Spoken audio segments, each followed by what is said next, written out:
Welcome to the UN Brief. Today we have the highlights of the press briefing that ALICIA Barcena, the Secretary of State of Mexico, gave at the United Nations General Assembly a couple of weeks ago, where she held several bilaterals with UN agencies heads, including Amy Pope, the newly elected Director General of the International Organization for Migration. She also met with Filippo Grandi to discuss the crisis in Central and Latin America.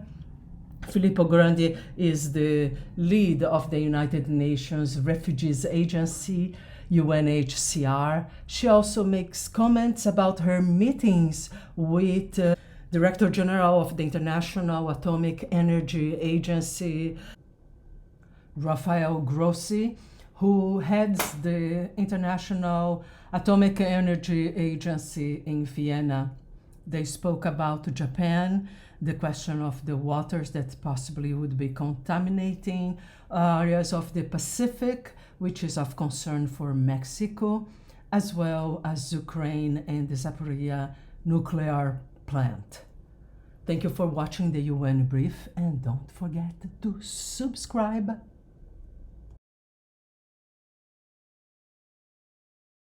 Estamos en buenas manos, yo diría, con Rafael Grossi, que en realidad está muy pendiente de lo que está ocurriendo en Zaporizhzhia.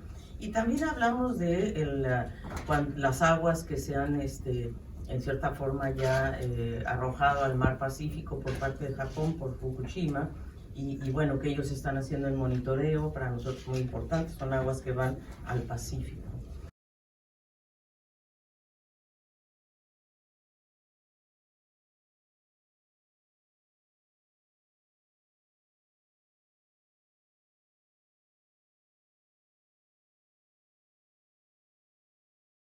Hemos tenido reuniones muy importantes, y aunque me voy a saltar en términos de la cronología, con Filippo Grandi de ACNUR, a cargo de, como ustedes saben, en México tenemos un gran problema de migración, ustedes conocen ese tema.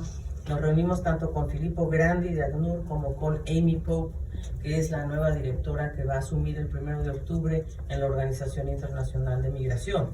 Y ahí porque nosotros tenemos el desafío, el verdadero desafío, y les doy algunos datos, de que nos está llegando mucha gente desde el tapón del Darién, alrededor de 3,000 personas al día, ¿verdad? Y a la frontera sur nos llegan 6,000, que se van sumando con Honduras, Guatemala, etcétera. Llegan 6,000 a la frontera sur. Y a la frontera norte están llegando 8,000, aunque ayer llegaron 11,000.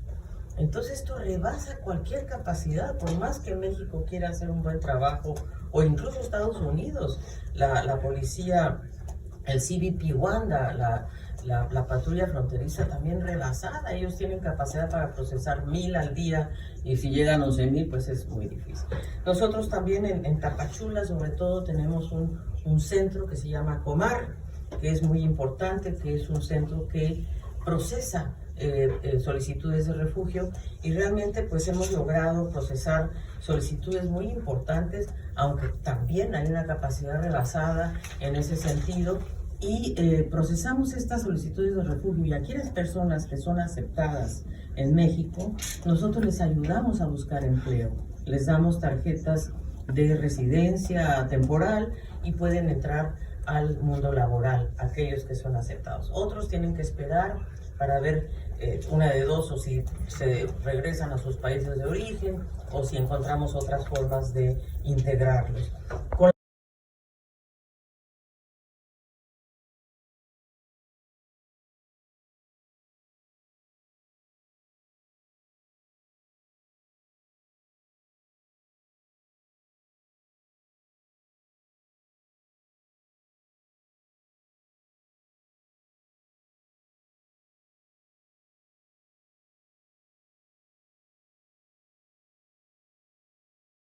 Do we understand the phenomenon? Is this a lack of employment? Is it inequality? Is it violence?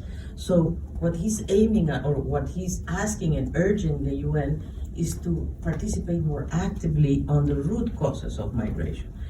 He recognizes very much the role of UNHCR and IOM, because particularly UNHCR, which is very active with us in the southern part of Mexico. We have several stations of Comar, but frankly, it's an investment basically of Mexico, because what we're doing, with the help of UNHCR, of course, is receiving refugees, and it's going to be overwhelmed. I don't know the figures, but Martin can tell me how much we are processing. This year we are expecting around what, 40,000 or something? How many? 140,000. 140,000. Can you imagine the processing of 140,000 people in the border in a small town called Tapachula?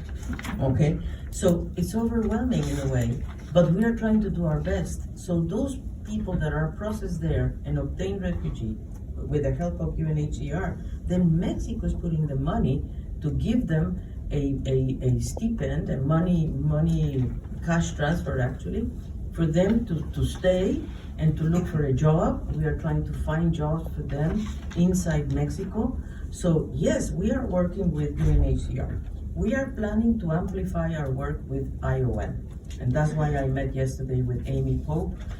But as I said before, what we want to do with Amy Pope is to start from Colombia, Panama. You see what I mean?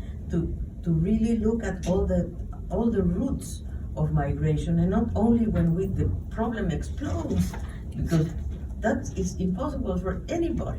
So that's where I think is his frustration. But indeed, we need beef up, of course, because 140,000 people is just impossible to process.